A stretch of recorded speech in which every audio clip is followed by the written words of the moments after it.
Hi everyone, welcome back to Hive Knits and Natters episode 4. I'm Lizzie, the maker behind Hive Knits over on Instagram, and this is the 4th episode of my podcast, Hive Knits and Natters. For those of you who've returned from previous episodes, thank you so much, welcome back. It's really nice to be chatting to you again. And if you're new here and you've stumbled upon this podcast, then welcome. I am Lizzie, like I said. I'm a doctor most of the time, and when I'm not doctoring, I'm knitting. And I started making these podcasts a few months ago now. And yeah, really enjoying it and really happy to have you on board. I realised looking back through my knitting journal, it's been ages since I actually recorded. My last podcast I released on the 23rd of July, which is about 3 weeks ago, I think. But I recorded that in one go and split it in half with episode 2, which I recorded on the 8th of July, which is over a month ago, 6 weeks ago, something like that. So it's been ages since I've actually done any chattering, any nattering. So yay! Very happy to be back here.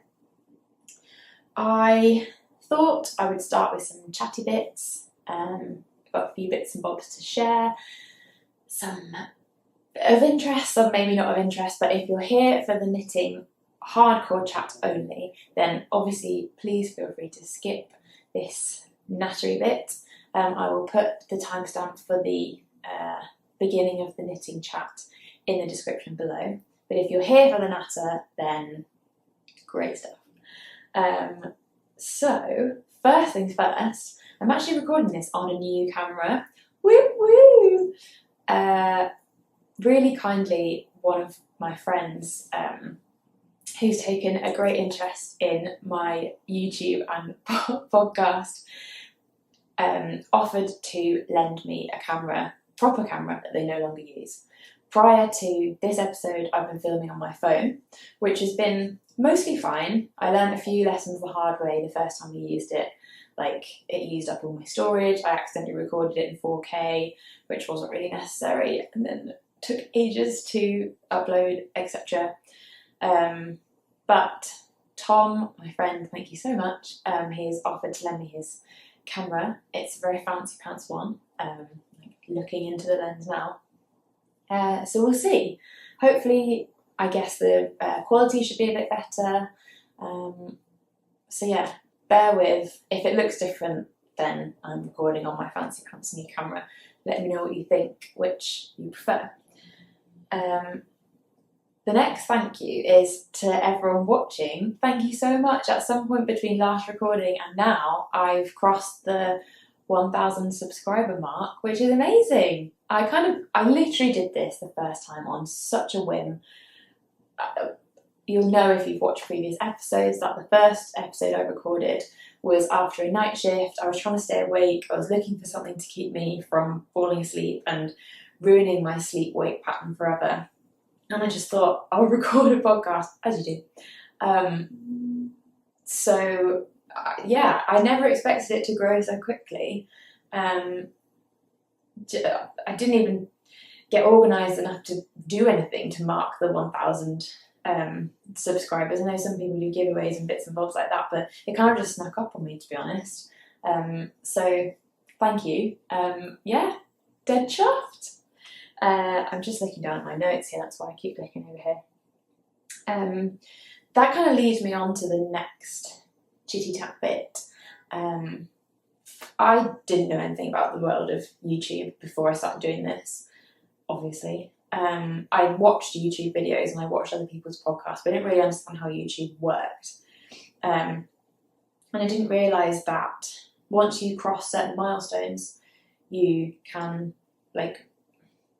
opt in to monetize or have some adverts in your videos that will earn you some money if people watch them, or depending on how many YouTube put in your videos. And one of those milestones was 1,000 subscribers, which I kind of passed without really realising what it meant. And the other thing you have to do to join the YouTube Partner Program is have 4,000 watch hours, which I now have, which is also amazing. So thank you so much to everyone that's watched. And then that's led to being able to opt in to have ads and to monetize. You might have even seen an advert when you clicked on this video. I'm not sure. I'm not really sure if they're already in or if they're not. I need to do a bit of looking into it properly. But I just wanted to just say a quick word about the whole monetizing advert thing on YouTube videos. Previously, when I've been watching YouTube videos for other stuff, knitting or non-knitting related stuff, whenever I've seen adverts, particularly if they're like halfway through a video, I've always found them really annoying and been like, oh, I don't have to sit through an advert, especially if you can't skip it. And I've always it's just made me a bit annoyed, and kind of irrationally so, because it's literally like a few seconds of my time. But that was kind of before I started this channel and podcast, and before I understood that having adverts in your video can bring you a bit of revenue. And then I kind of realised, oh right, okay, so it's a way that people can make a bit of money to kind of support what they're doing. So I thought that I literally have no idea if it will make pennies or pounds or whatever. I'm luckily enough in the position that I have a full-time job. I don't need the money from this to like be part of my income. But I just decided I'll opt in for the monetization and the ads, and then anything I do make from it, be that not much, be that whatever it may be, I'm going to use to put back into Hive Knits and Natters. So I'll use it maybe to buy some yarn, or, you know, to do things that cost money that can do to like grow and expand this, my Instagram account and this platform. So I just wanted to say that, so that if you see an advert halfway through this video or at the beginning or at the end, and you, like me, get annoyed about it, I just thought that maybe if I explained why I'd opted in and explained why you're seeing those adverts, it might just make it a bit less annoying. Like if I was watching a video and someone had said, you know, sorry if there are adverts in the middle, but having the adverts will make me able to produce more content, to make more videos that I will then enjoy, I wouldn't be so annoyed. So I'm just putting that out there. Oops, spilled that all over me. Luckily it was just it's just water. Lost my train of thought. If I knew that, it would make me a bit less annoyed. So I'm going to leave it there. I'd be interested to know people's thoughts. Feel free to leave a comment about this whole area. I mean, it's huge. I'm sure there's whole corners of the internet dedicated to just this. But yeah, I'll leave it there. That's why I've done what I've done. That's why you might see adverts that you didn't see up until this episode. So thank you for understanding. So life-wise, work-wise, things have been busy actually. August is like changeover time for doctors in training. So for me, and most doctors in training, our job/placements are 6 months long. So we change in August and February. Some training programs change 3 times a year. So August, December and April. But August is always the changeover time. So August is always quite chaotic for doctors in training because we're all starting new jobs. I have rotated from geriatrics, so old people medicine, to right at the other end of the spectrum to paediatrics, to children's medicine. So it's completely new. I haven't really done much of it before, but I'm really looking forward to it. It started well, but there's just been quite a lot going on. So I feel like I've been quite sort of quiet over on Instagram. Obviously haven't filmed another podcast until now, but there has been a lot going on. However, I have actually, drum roll, I want a drum roll because this is so if you've seen my previous episodes, and if you haven't, I encourage you to go back and watch them first. And then you'll understand why this is such a big thing. I have some finished objects! Isn't that exciting? In my first episode, I think I had 8 whips and then no finished objects. And in my second and third episodes, I did a look back at my knitting journey right from being a very beginner knitter, picking up needles for the first time. And I partly did that because I thought it'd be fun, but I also partly did that because I hadn't finished anything. I didn't really have anything to show that was new or finished. But now I do. I have 2 finished objects, and we'll talk about them in a minute, and I am proud as punch. Can you tell? So yeah, it's been busy at work, but I have had some good knitting time, and I've finished 2 things, and that's really great, and it's allowed me to move on and start to work on my design, which I will talk more about in the whip section. At the end of episode 3, I think I mentioned, yeah, I think I did, it was in episode 3, mentioned that I was thinking about having a little like Hive knits and natters with ... section where maybe I could have a little chat with some other makers, knitters and designers at the end of one of my podcasts as a little feature, and had some really encouraging comments about that. People seemed generally like quite keen and they would enjoy that. So yeah, I haven't had any interviews yet or done any interviews just because there's been a lot going on, but I have got my first person interviewee lined up, and I will tell you a bit more about that at the end of this episode.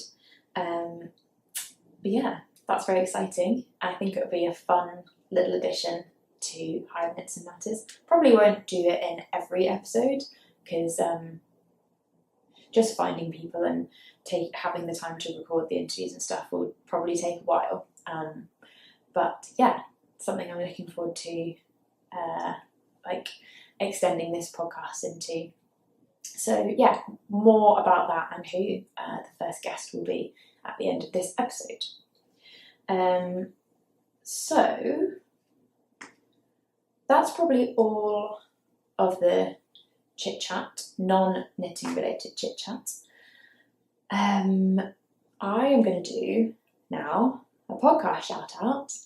I'm only going to do one this week because I just don't want to use up all the great podcasts that I have on my subscriptions list. I know I've done 2 previously, but I'll just do one. The podcast I'm going to shout out this week is High Fiber Knits. The maker behind High Fiber Knits is Emily, and she's so lovely. She's quite a new podcaster like me. I think she also has 4 episodes out at the time of recording, just like me. And yeah, she is based in Canada. She is a trainee. She's a teacher in training. I think she's nearly qualified now.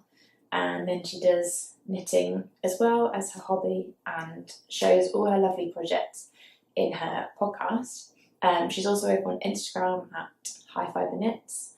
Yeah, I just really like her sort of approach to life. The way she chats is it's just lovely to listen to, and some of her projects I really, really love. She's made a few My Favourite Things knitwear projects, and that's a designer I really like. She uses lovely yarns.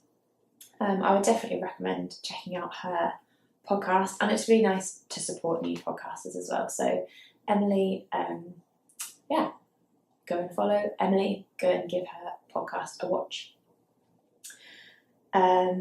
So I need to talk about what I'm wearing. I got told off, well, not told off. There were a few comments in my last episode, which I recorded the 2 together, and I was wearing my Seasons Change cardigan to record those episodes, my olive version of the cardigan. And I didn't, it featured in the podcast because it was one of the things I'd made, but it didn't feature until like over halfway through the second episode. And in the first episode and the beginning of the second, I didn't say what I was wearing and explain it properly. And I've seen other podcasters do this, and they're really good at it. And it's one of the first things they say, what I'm wearing, and they explain, like, if it's a handmade thing, and they explain, you know, who the designer is, what the yarn is, when they made it, blah, blah, blah. And I just forgot, and I had so many people asking me about what the cardigan was, if I'd made it, what pattern it was. So I just did a really bad job at promoting both my make and the design and the designer. So I'm really sorry. So I will now talk about what I'm wearing. Ta-da! If you've watched episode 3, you might recognise this. This is the Caspar sweater by Kolibri by Johanna, and this is made in Rico's kid silk mohair. It's got a really long name. I think it's something like Rico Essentials Super Kid Loves Mohair or something.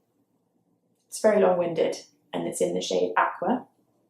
I made this about a year ago, and it's one of the first makes that I made and just loved.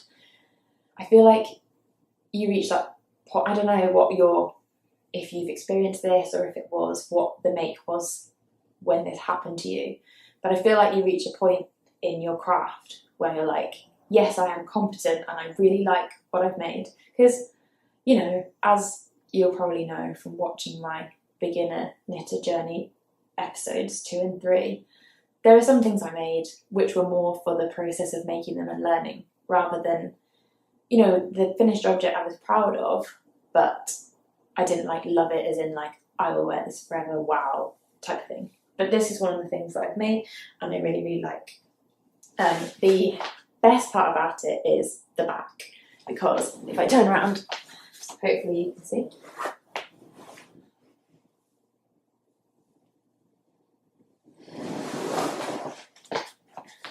The buttons down the back are just really, really cute.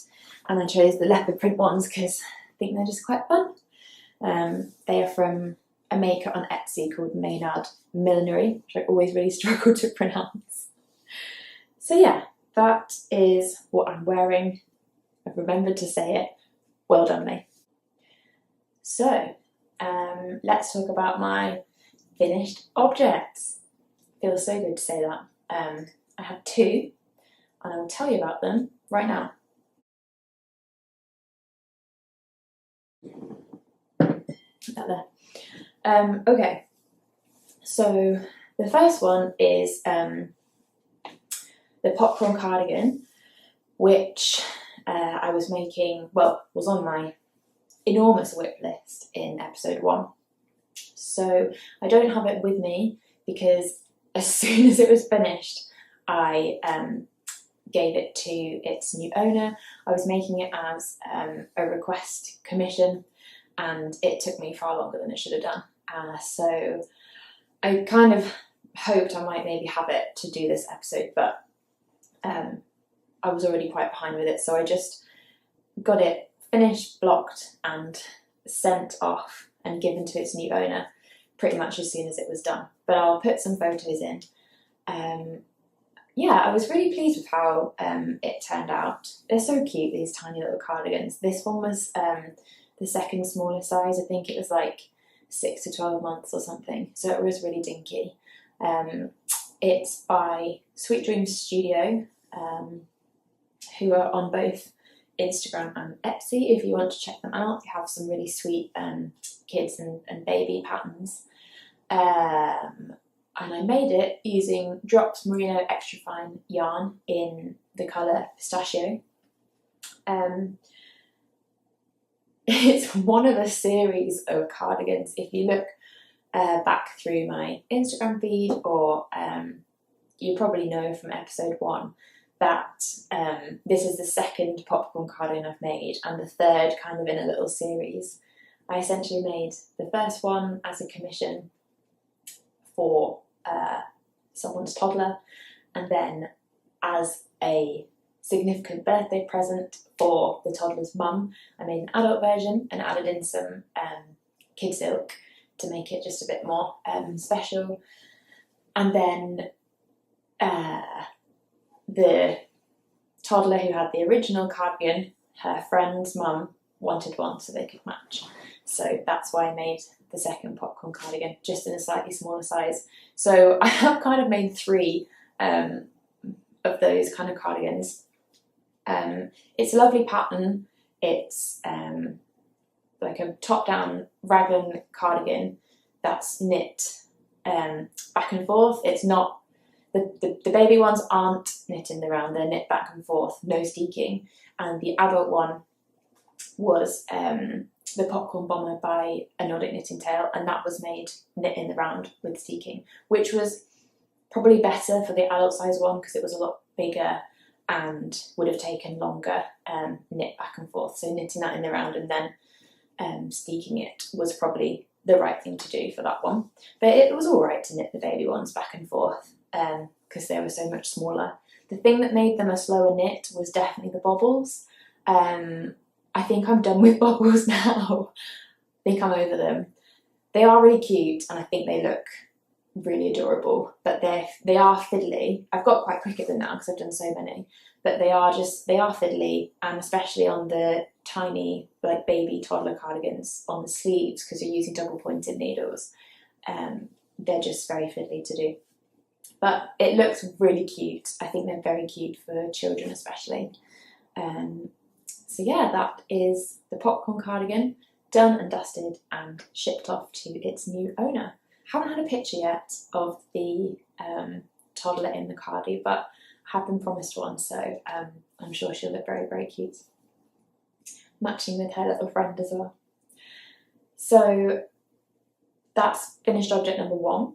The second finished object that I do have here, it is very, very soon to go to its new owner as well. It was also a requested commission. And I've been working on this for such a long time. Really sorry. It's very nearly finished. I literally just have to weave in the ends. And I know everyone says, oh, I just have to weave in the ends and then it sits on a pile. But I really have motivation now to just get this out the door and done. But I didn't want to give it away before this episode so I could show you. So it is the second Seasons Change cardigan that I've made. The pattern is by the Knit Stitch, a lovely designer called Melanie. I made an olive version for myself about a year ago, which is what I was wearing in episodes 2 and 3. And somebody asked me if I could make them a version in a different colour. So I've used the the We Are Knitters cotton again, but just in pearl grey this time. So I will show you. It's here, folded up. You can see ends everywhere, just waiting to be weaved. But it will happen soon. So this is the front. It's literally hot off the blocking mat, so it's looking very pressed and pristine. There's the back. I'll put like a cutaway of the cardigan on a hanger or maybe even on me so you can see, because whilst it looks gorgeous like this, it definitely comes to life when it's on a body or hung up. But yeah, it's really, really pretty. I'll just show you a close-up of the lace pattern. Hope you can see that. I hope the camera's focusing there. That's the back, and there's also the leaf lace pattern. Can you see that there on the sleeve? Which is really pretty. And it's got like this twisted rib cuff detail, which I really like.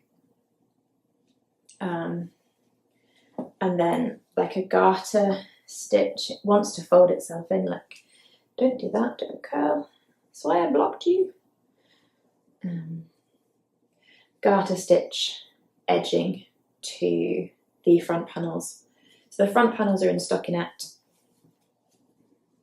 with the garter stitch edging, and then all of the back is leaf lace pattern, and the sleeves are half stockinette and half leaf pattern. It's knit flat in panels and then sewn together, which I will come to in just a second.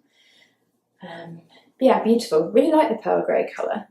It's somewhere between a brown. Oh, hello. Somewhere between a brown and a grey, sitting between those two colours, I think. Sometimes I look at it and I'm like, that's very grey, and sometimes I look at it and think, that's very brown. So it's kind of variable, which is nice. I like colours that do that. So that is trying desperately to keep it nice and tidy, because it's literally just been blocked and stuff looks so nice when it's been blocked, so I don't want to ruin it. What am I saying about this? So yeah, just took me ages to finish. I literally started it in July last year when I'd finished my own olive version. And then, I don't know why, I think other stuff just took over. Had a bit of a knitting hiatus in October, November last year anyway, when I was a bit poorly.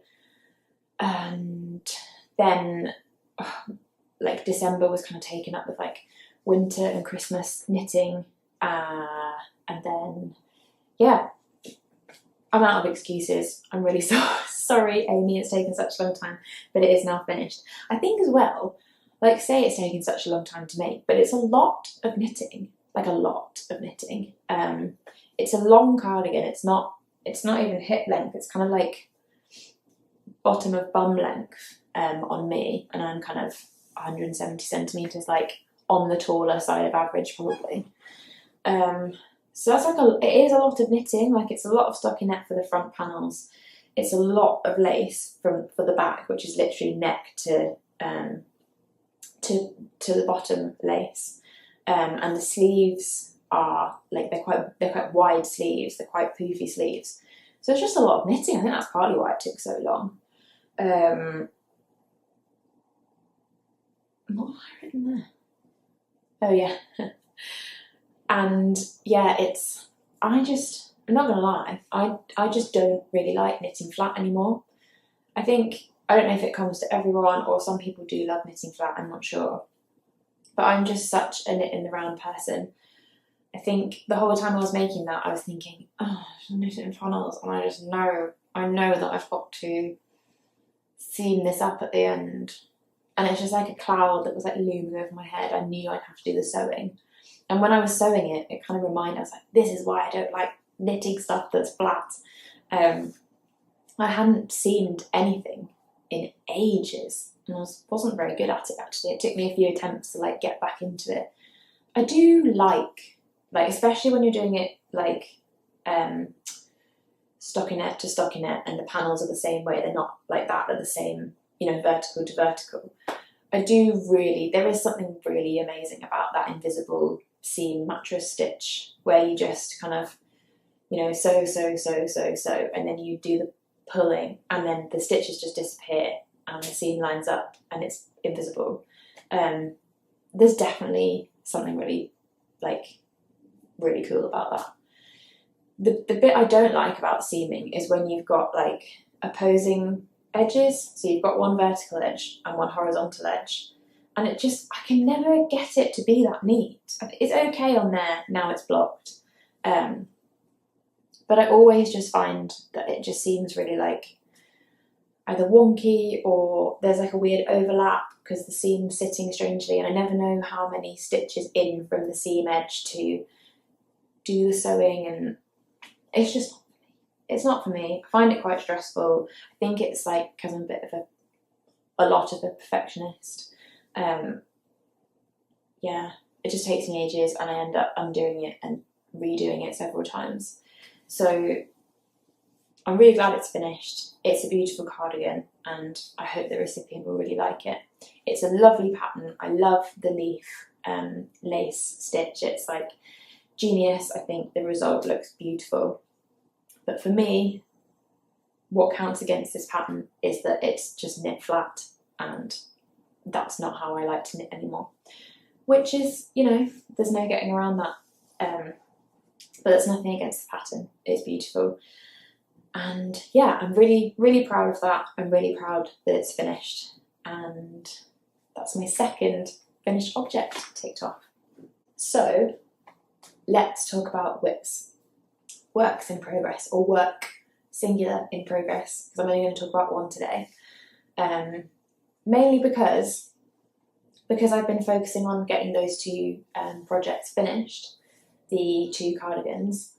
That's taken up quite a lot of my knitting time, and then otherwise I've kind of wanted to be focusing on one whip in particular. You also saw all my other whips in episode 1, all of them, even the ones that aren't properly whips yet, they're like ideas or things in my cast on queue. So none of the others have had any progress, so I'm not going to include them here, but I am going to talk about one particular whip in a fair amount of detail, and that is my Fisherman's Rib Sweater. I keep referring to it as the Fisherman's Rib Sweater, which is a bit of a mouthful. I don't think I'm going to call it the Fisherman's Rib Sweater, but I don't have a name for it yet, because I want to wait until it's finished and then see what comes to me. So when I say the Fisherman's Rib Sweater, I know that's a bit say what you see, does what it says on the tin, but that's just what we're going with for now. I'm really excited about this one. So this, if you haven't seen my first episode, I keep saying that, like I'm kind of like advertising it, but it's just some people might be viewing this for the first time and haven't seen other episodes. So for a bit of context, this is my first self-draft design. I started designing it back in November when I had a period of deterioration in my mental health and I had some time off work and I was really down actually. It wasn't a good period of time, probably for anyone, but definitely for me. And starting to design something is something I'd wanted to do for a long time, so I thought, why not do it now? And it kind of gave me a bit of a kickstart and kind of gave me a bit of a spark back and kind of got my knitting and life mojo back a little bit. So it's quite a special project to me for those reasons, and also because it's like my first design. I got so far with it and then I decided that it wasn't quite right, which is obviously completely fine. It's part of the design process. So I'd been planning to rip it back, and that's what I was talking about in episode 1. I had it, showed you on the podcast what it looked like, but said I wasn't completely happy with it. The sleeves were very big, like too big for balloon sleeves, even for balloon sleeves. So yeah, that's where we were in episode 1. Since then, I have frogged the whole entire thing. We had a period of isolation a few weeks ago when I couldn't go to work, so I suddenly had a lot of time and I was like, right, this has been on my to-do list for ages, but I just haven't had the time to sit down and do it, and also it was kind of like, oh, it's hours of work. But I just did it. Ripped the whole thing back, like literally everything, including the neckline, and had an absolute frogging like nightmare because I was just left with all this like noodly yarn, and it was a mixture of 2 different fibres. It was this is made with Arwetta, Filcolana Arwetta Classic and Drops Kid Silk. And if you've ever knit like holding mohair double-stranded with another fibre, it's a nightmare to try and untangle. Like, it's crazy because you obviously knit them together from 2 separate balls, so they're 2 separate fibres, but they just, mohair does the thing where it just like sticks and all its little hairy bits that come off the central silk strand just stick. And I know that's what they're meant to do, but it makes it a nightmare to try and untangle from either itself or from other fibres. So kind of thought, oh, do I try and untangle this? Do I put it in the freezer like I've heard is a good trick? Do I go there? And I decided no, I'm just going to keep it as, 2 fibres that are now stuck together. And so it kind of looks like 1 strand. So unravelled all of that, made that decision. But then if you've ever frogged, which I'm sure everyone has, you'll know that it makes like a really weird noodly, your yarn is like that rather than being a straight line because it's been it's been stitched up and it keeps its shape. So the answer to that was to soak it all, and I knew that. So I was like, right, it's fine, I'll just soak it all and then I'll rewind it and it'll be fine. And it will kind of have been through a bit of a blocking process, so the yarn will be all nice and soft and it'll be great. In my excitement, I didn't think about the fact that if I just shoved however many skeins, remember that from episode 3? Skeins worth of yarn in a big box full of yarn soak, left it and then tried to wind it back up, that I would just be left with this almighty tangle. And I'll insert a picture of what it looked like because it was just an absolute mess. What I should have done was, when it was in its noodly form, wind it into like rough hanks, tie them together, since seen how I should have done this, which is why I know, tie them together so that they stay in a loop and then soak them. But I didn't do that. I just shoved all this yarn into the soak and then only afterwards was like, oh, that's going to be a pain to like wind up and untangle, which it was. Took me forever, but had 10 days at home, so I was like, right, it's now or never. So literally sat with all this damp yarn that was just absolutely tangled together on the floor, and it probably took about 2 days to like properly like untangle it, and it was a proper labour of love.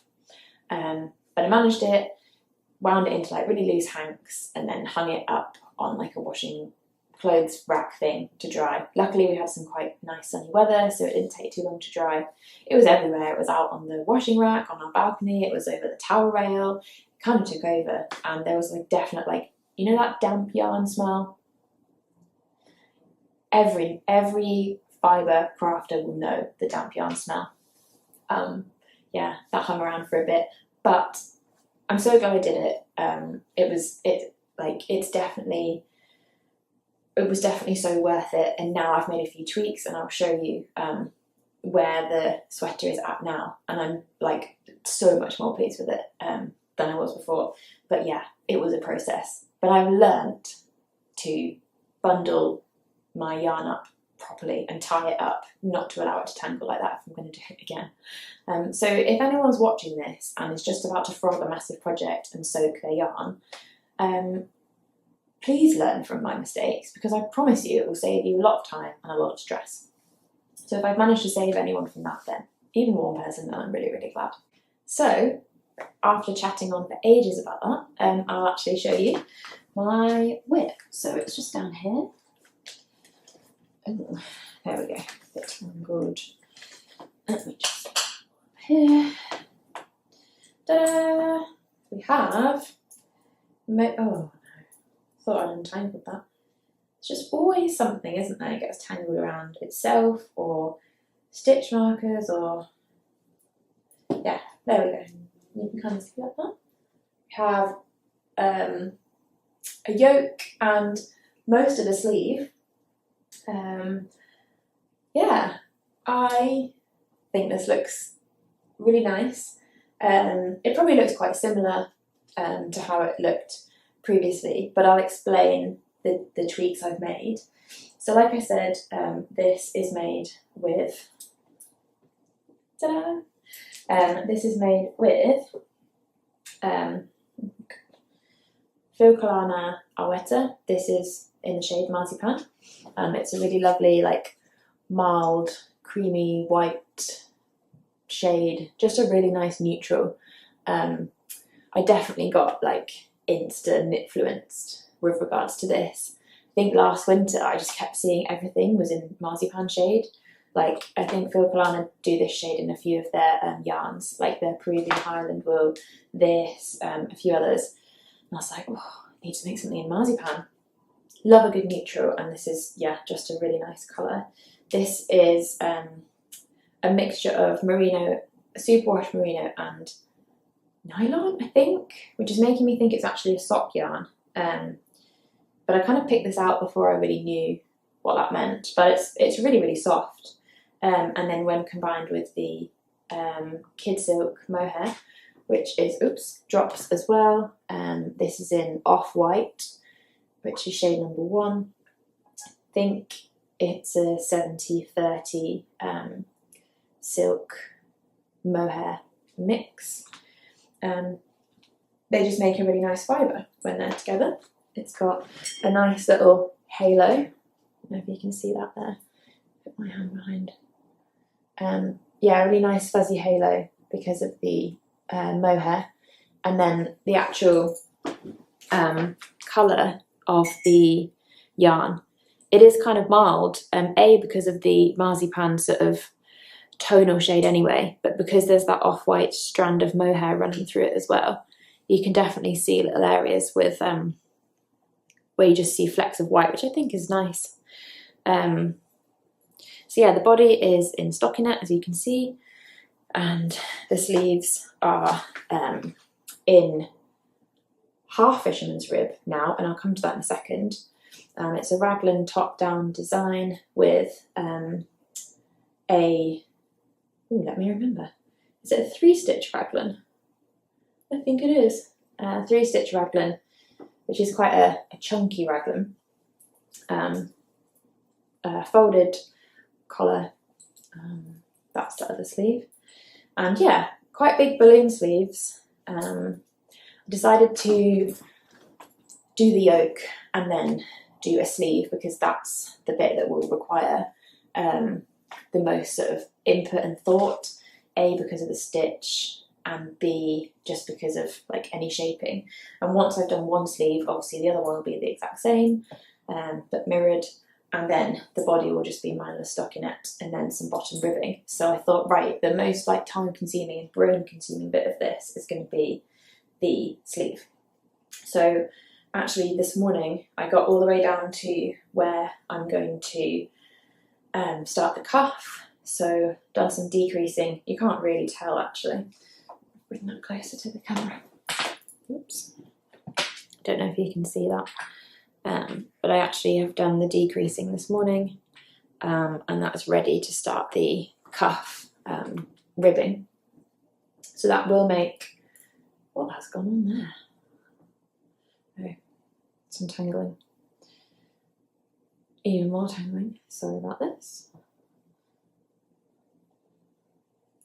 Yeah, you can see that's reduced the diameter of the sleeve quite a lot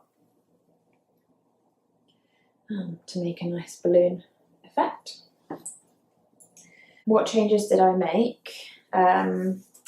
Basically frogged it like I said, and then I went down a needle size generally, so for the ribbing and also for the body.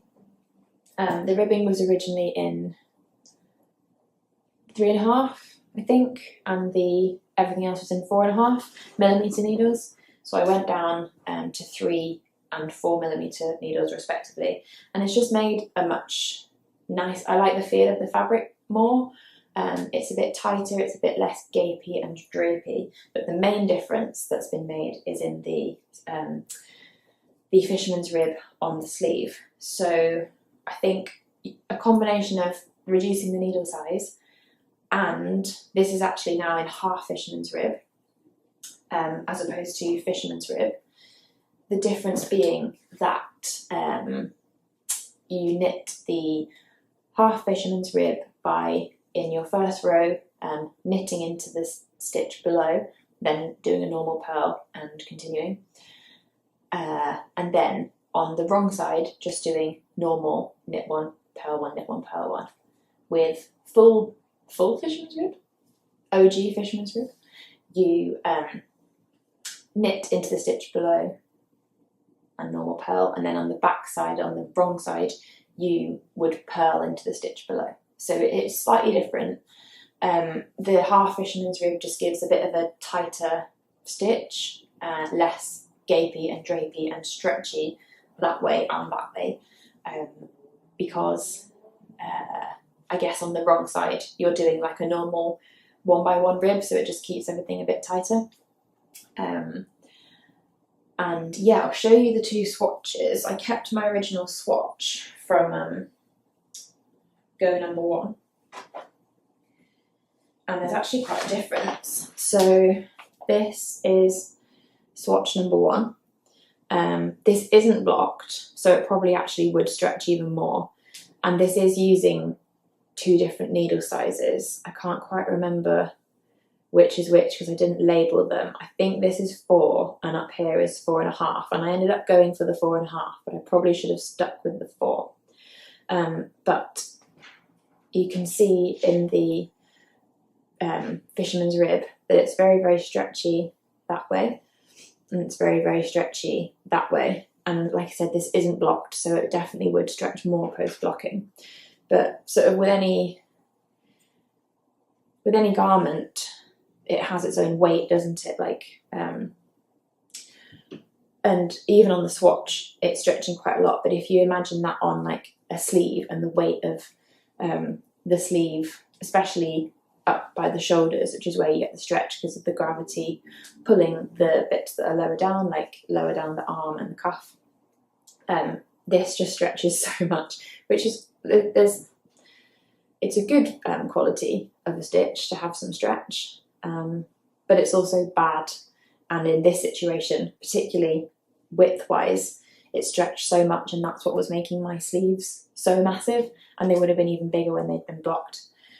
And I kind of learnt my lesson because when I did these gauge swatches, I didn't, like I said, I didn't block them, so I didn't have my reference as to, you know, how many stitches in 10 centimetres was unblocked. So when I then finished the sweater, washed it and blocked it, it definitely would have grown, which would have been so annoying at the end of a like really long design process for it to then stretch massively.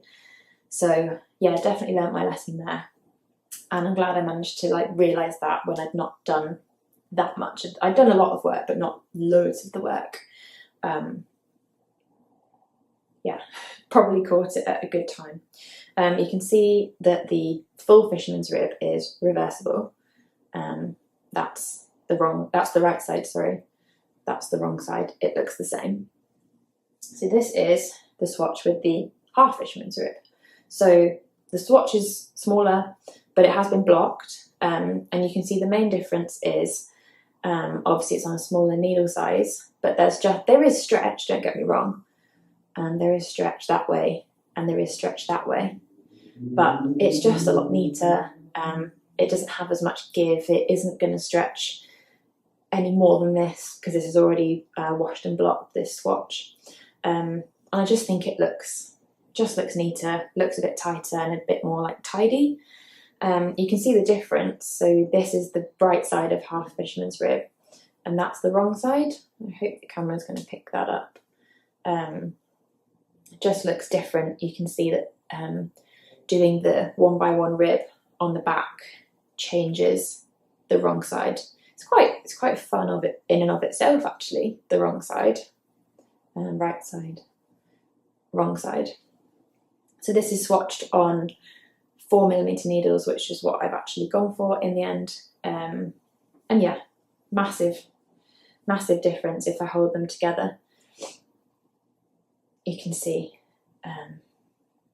very, very different. So that is proving that washing and blocking your swatches is a worthwhile exercise, even if it takes a little while. So I finished the yoke. There's some short row shaping in there. One sleeve is almost done apart from the cuff.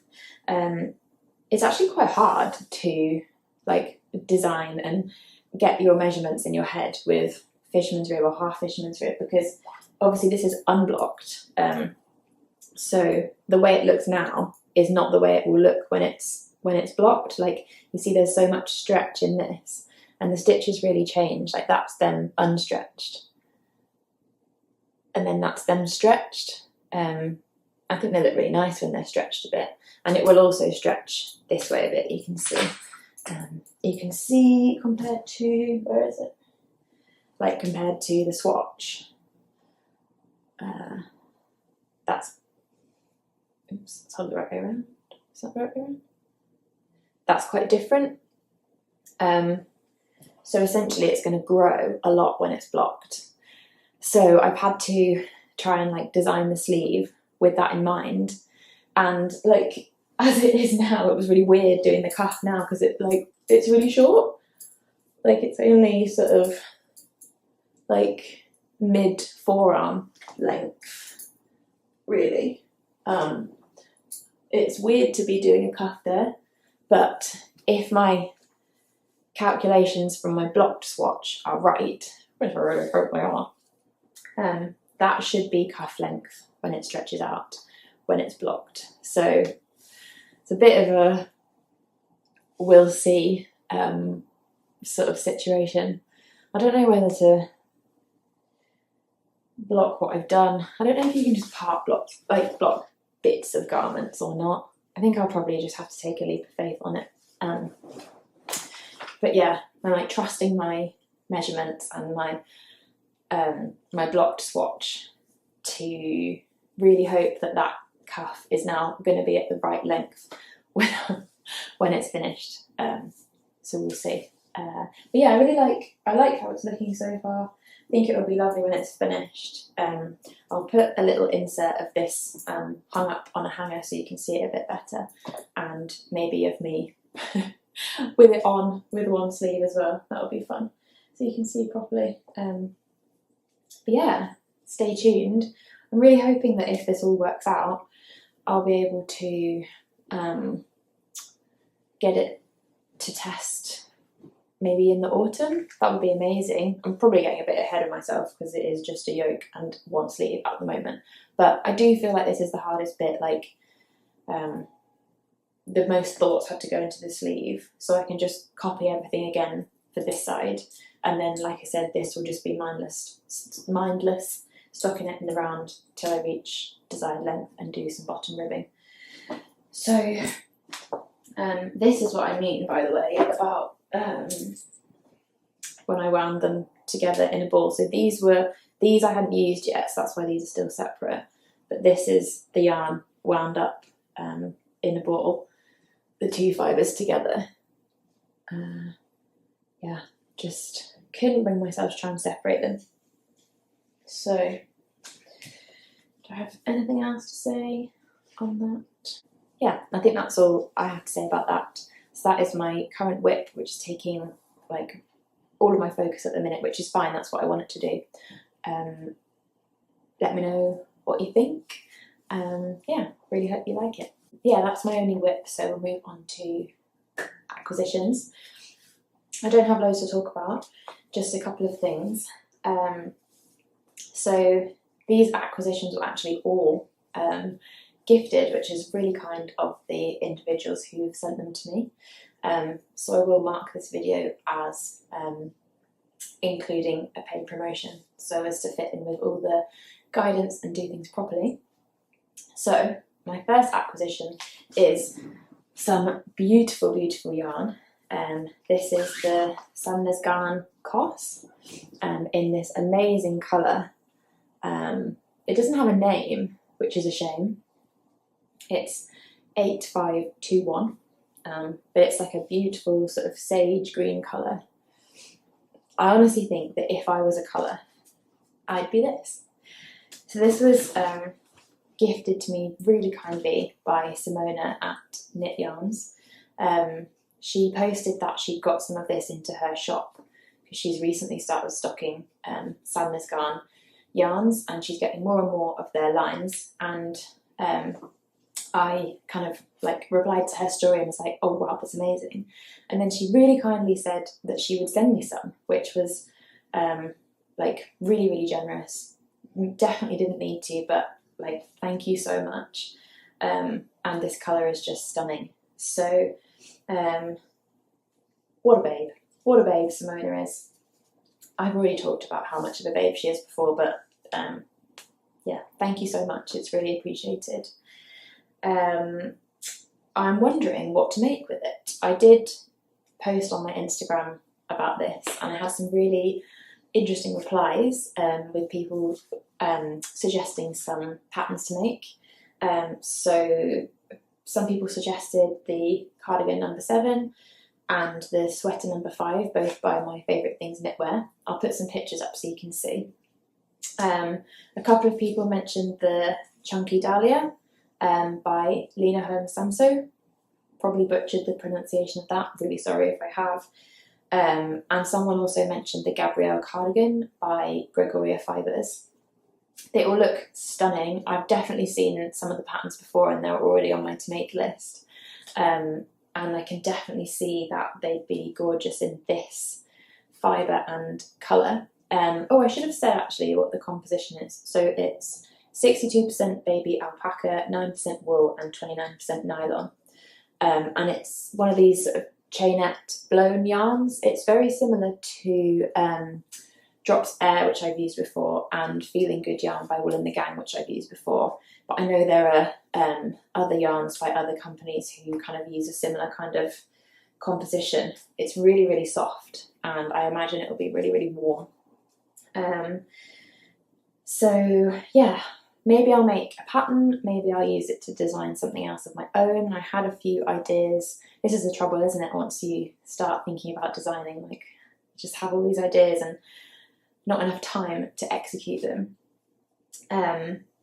So yeah, what would you make with this? What do you think this would knit up into? What pattern do you think this would knit up well into? I did put it into Ravelry and have a quick look, and then I don't really use Ravelry, I don't really know how to use Ravelry, but I just put the name of this in and then loads of patterns came up. So I had a good flick through there as well. It seems to be quite a good way of seeing what people make with this yarn. You could kind of do the same with Instagram, put the yarn and name of the yarn into the search box.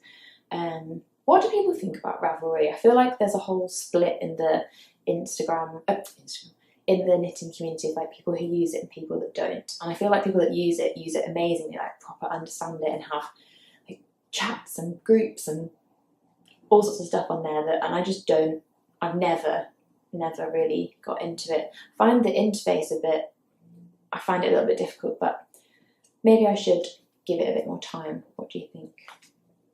So that's this. And then Simona, as if that wasn't enough, Simona also sent, this was a surprise, didn't realise she was sending this, but in the pack with the Sadness Gone Koss, she also put in some of this, which is also by Sandnes Garn, and I've looked up how to pronounce this. Sandnes Garn are a Norwegian yarn company, and apparently you pronounce this as Tin Lina, which is not how I'd have read that in my English voice as timeline. So Tin Lina is apparently how you're meant to say this, and it's the same colourway. It's 8521 in this lovely sage green colour. This is them both together, and this is really lovely. I've never seen anything like this before. This is 53% cotton, 33% viscose and 14% linen. And if I put it nearer the camera, hopefully you'll be able to see. It's sort of it's like a mix of colours. There's some like olivey, sagey green in there, and then some like paler silvery greens. And it's got a really nice shine to it. It's just catching the light. It's really pretty. The recommended needle size is 3mm. And the yarn, there's 50 grams gives you 220 meters, so it's like quite a fine yarn. I don't know if it would quite count as fingering, I'm not sure, whereas this one was 50 grams is 150 meters, so I think this would probably be more of an Aran weight yarn. I think I'll probably save this for next spring and maybe make a camisole or like a summery top with it. I'm not quite decided yet, but yeah, thank you so much, Simona. Oh, that's upside down. Much appreciated. What an absolute treat. So I think that's everything I had to talk about in this episode, really.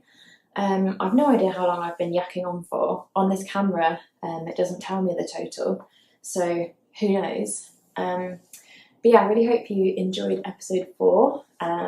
Actually had some finished objects to talk about, which is really exciting, and talking a bit about my design whip which I'm really excited about, and I hope you are as well. So I mentioned at the beginning that in my next episode I want to do my first Hive knits and natters with, which is like a little new feature that I'm going to pilot, where at the end of an episode I like have a little chat with a fellow maker, knitter or designer.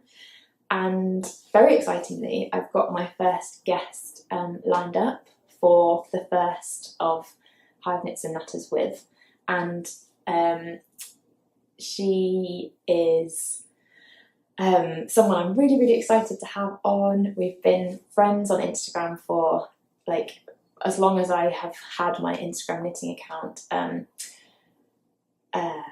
Yeah, I'm just really excited to have her on. I think she'll be a lovely first guest. So my first guest is going to be Sophie, who is the Knit Pearl Girl on Instagram, and she is a knitter, obviously, and as of recently she has kind of very successfully taken a step into pattern designing, and I'm really excited to have a chat with her and hopefully kind of talk about some of her designs and just have a general knit and natter. So we've got a date for our Zoom chat, which if I can work out the technology of, I'm hoping to record and then include in the next podcast episode. So I thought I'd just say who the first guest is going to be so we can all be excited for that. Let me know if there's anything that you want me to ask her in particular. I've got a few questions ready and like a few things to chat about just as a bit of a structure, but I feel like we're both really chatty Cathys, so I don't think we're going to be short of stuff to talk about at all. But if there's anything that you want me to ask her in particular, then let me know in the comments below or send me a message. If you don't want it to be public, that's fine. And then also, if it goes well and I do it again, is there anyone in particular that you'd like to feature? Any like designer or knitter? I'm going to keep it just knitters, but they don't necessarily need to be a designer. It could just be someone who you think is really like interesting, or you'd really like to see a little interview chat with. Yeah, let me know some suggestions. I've got some ideas in my head anyway, but let me know if you have any particular suggestions. So yeah, that is everything. It was really nice to record again. Really enjoyed it. If you like this video and my other videos, then I would be really appreciative if you would give this video a thumbs up and subscribe to Hive Knits and Natters channel. And also, if you wouldn't mind just sharing this channel or this episode either by word of mouth or on social media, that would be amazing. And if you haven't watched my previous episodes, then some of them will link automatically at the end, but I would encourage you to do that as well. My first episode is where I kind of talk about all my like whips and projects that I've started. Episodes 2 and 3 are going back through my like early days knitting journey, and then this is the one we've just on now. So I'll stop nattering. Nattered for quite long enough. Take care, everyone. Stay well, keep knitting, and I will see you next time. Bye!